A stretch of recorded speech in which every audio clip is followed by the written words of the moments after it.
You're on your mat. How do you turn this off? You can come and look at me if you want to, but actually you're going to be on your mat.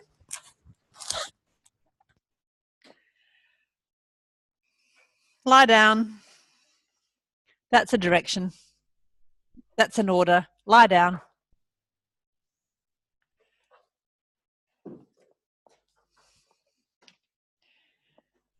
Is that an invitation? Would you like to lie down? I invite you to lie down. And I'm going to invite myself to have, oh, yum.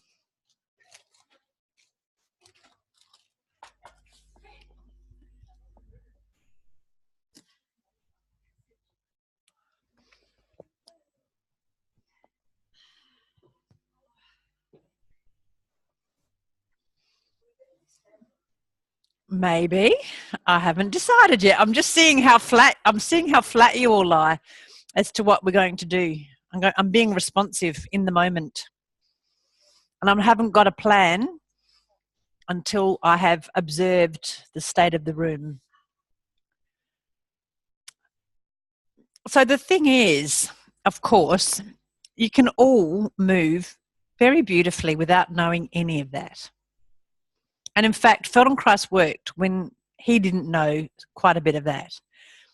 And you'll read a lot more about reflexes in, as I said, some of his texts than we currently think about.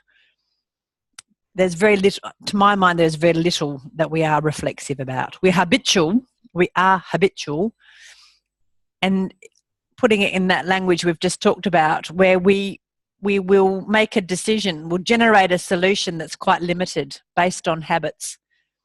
So the other thing that we're doing in here is generating different solutions, multiple different solutions, testing them out to see if the one that we first thought of is actually the best. So we're also practicing generating a whole lot of different solutions to help with our problem solving and then our decision making. And we're practicing feedback along the way. Maybe I told you this, I was quite intrigued. One of my friends is in the army, and he said that routinely when a problem arises, and this is of course their language because they do have problems in the army, then the immediate response, the response that they are trained to do, is to generate 3 solutions immediately. So they identify the problem, then they have to generate 3 solutions. It doesn't matter if one of them is nonsensical, but they have that discipline of generating 3 solutions, and then they decide which one. So they are not, you'd think army is like very reactive maybe, but they're not. They've actually broken down this task, this sort of series of processes, to have that pause and to stop and generate the 3 solutions, not simply react. And I guess that's quite a good thing. But I don't know, if someone's pointing a gun at you, maybe you don't stop to do 3 solutions. I'm not sure. Anyway, I just thought that's an interesting discipline for an organism like the army that I wouldn't have given, this is terrible thing to say, I wouldn't have given them credibility for being that intelligent. But it's actually quite intelligent. It's quite intelligent strategy, isn't it? Okay, so now I've observed you lying while you are there, and I think that you do have the possibility for rolling over and coming up to standing.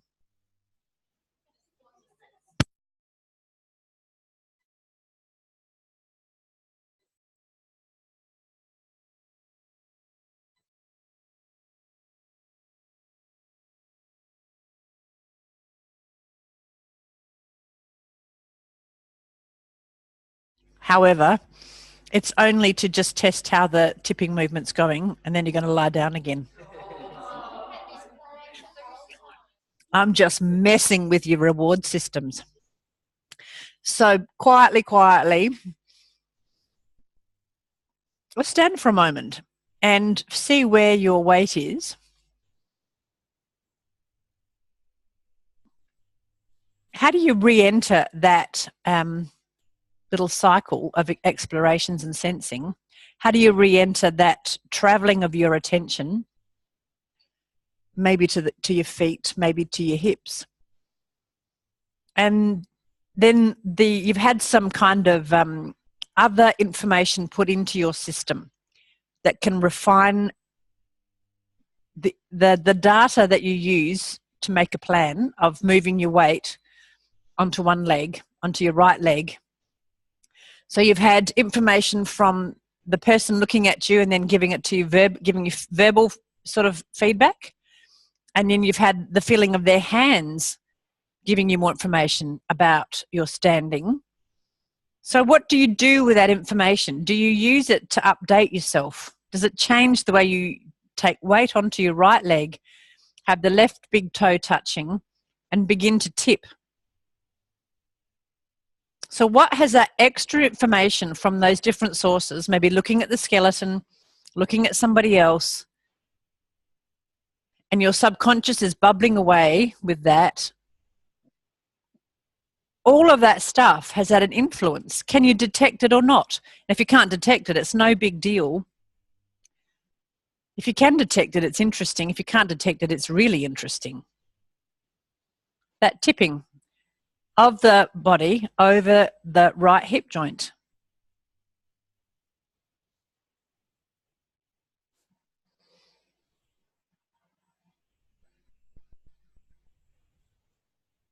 And then make a little circle with your pelvis on the top of your hip.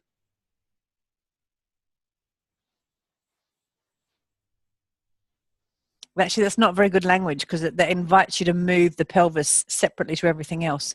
Circle your hip joint itself, actually, is probably, take the whole hip joint in a circle is probably more what I'm after.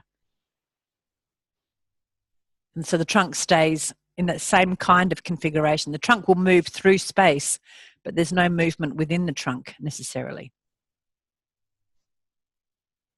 Yeah, it is, the moving the pelvis. Ah, no, you're moving the pelvis. So keep the trunk as a piece.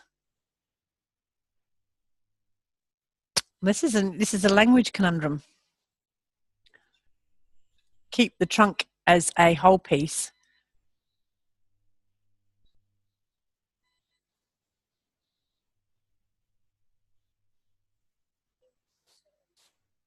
It's swiveling in the joint. This is a movement of the trunk in the hip joint. If you want the technical thing for it, it's the movement of the whole trunk in the right hip joint. So you are literally turning the whole trunk around over the top of the hip joint. And I can't show you on the skeleton because he's a little bit dead. I just put a thing in my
Good chocolate biscuits, whoever brought them.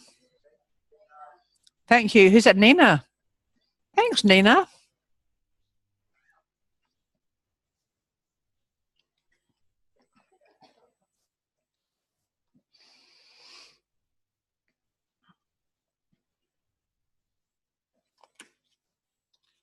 Okay, now that I've had my fun with you, we're going to continue with the Elderly Citizen series. That was just a little bit of finishing off from this morning. I'm so neat and tidy. You wouldn't think it, but I am. Now, this is the third in the Elderly Citizen series, and he gets them on the floor or lying in the bed. So I'll read it to you how the lesson is called Lesson 3, Children May Flex More. So it gives you a little flavour about what we're going to